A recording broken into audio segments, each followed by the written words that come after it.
Hello and welcome to Ancient Myths of the Current Era, a series where I dive deep into the mythology behind one of the greatest MOBAs of all time, known as Smite. This series will hopefully give you a better idea of who's who in the wide selection of gods and goddesses available in the world of Smite. In today's video, we are going to talk about Odin, so let's get started. Easy go.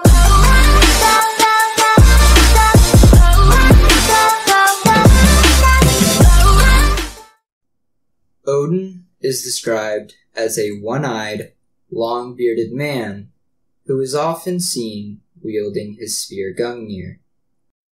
He is also often described as wearing a cloak and a broad hat. Picture Gandalf with a spear instead of a staff. Odin is associated with, you ready?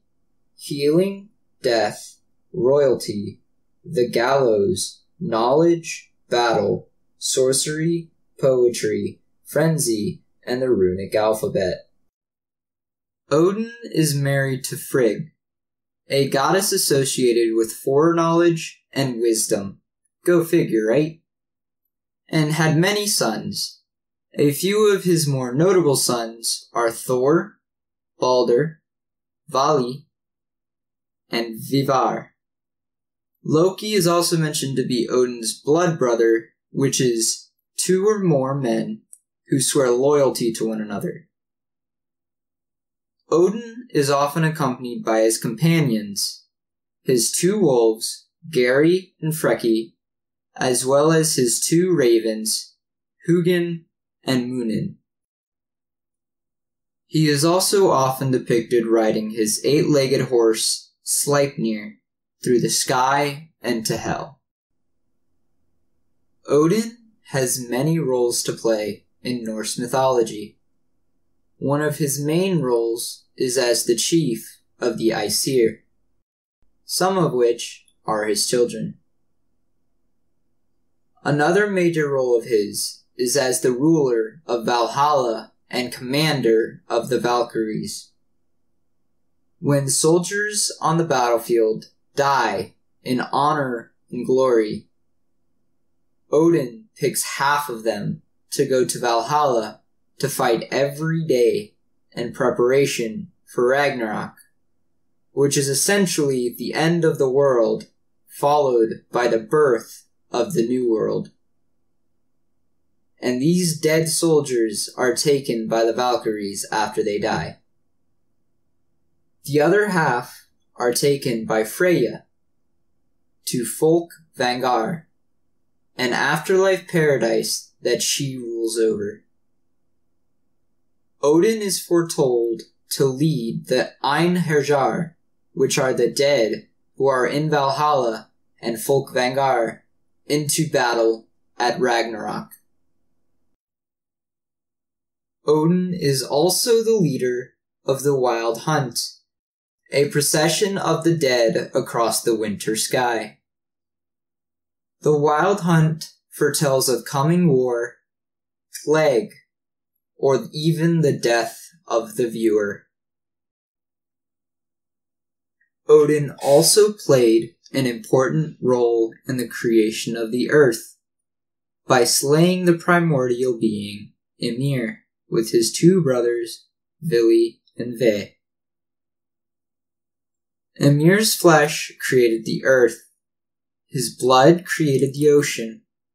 From his bones came the hills. The trees from his hair. The heavens from his skull. And Midgard, the realm of the humans, from his eyebrows. Not only did Odin and his brothers, Vili and Ve, create the earth by slaying Ymir, but they also created man. One day, when the brothers were wandering, they came across the two beings, Ask and Embla, on land. But they were little more than dolls at this point for how little they were capable of. The three gods gave the two beings 3 gifts, one from each of them. Odin gave them a soul and life.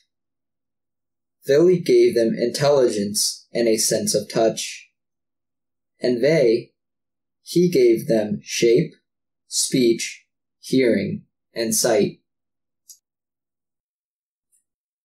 Speaking of sight, there's a story behind Odin's one eye. There is a well associated with the being Mimir, a being who is renowned for his knowledge and wisdom. The well that Mimir is associated with is called Mimis Brunner. The water from this well contains a lot of wisdom, and Mimir is said to drink from it daily. In exchange for a drink, Odin sacrificed his eye as a pledge to Mimir, and his eye now remains in the well. Mimir is also mentioned in another story.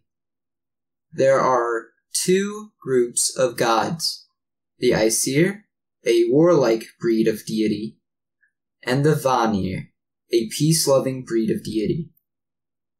The Aesir led an invasion into Vanaland, which was the home of the Vanir. The Vanir were well prepared for the invasion, however, and massive damages were dealt to both sides of the Aesir-Vanir war.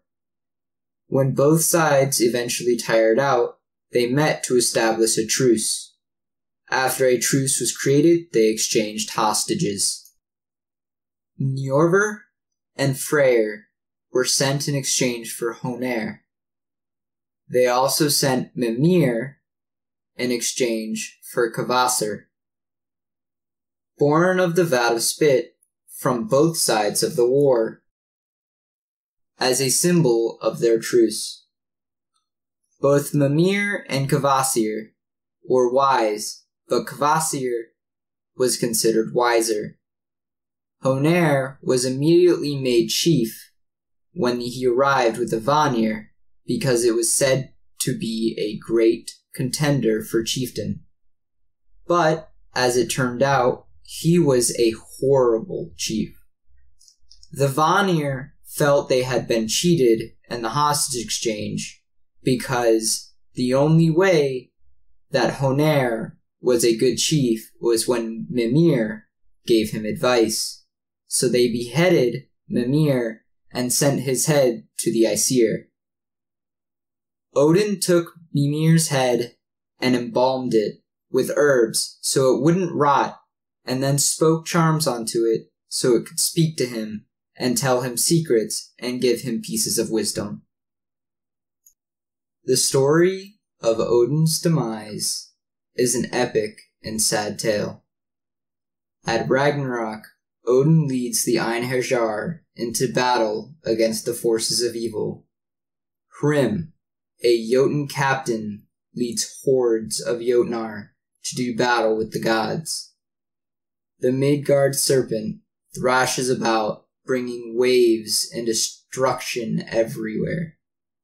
And the fire Jotnar, led by Surtur, wreak havoc on the earth. When the fighting starts, Odin is locked in a battle with Fenrir, Loki's offspring of a wolf-like creature, while his son is by his side, fighting Jormungandr, the Midgard serpent, also Loki's offspring. Fenrir swallows Odin whole whilst he is still alive, right in front of Thor and Vivar, his sons. Thor is helpless because he is locked in battle against Jormungandr.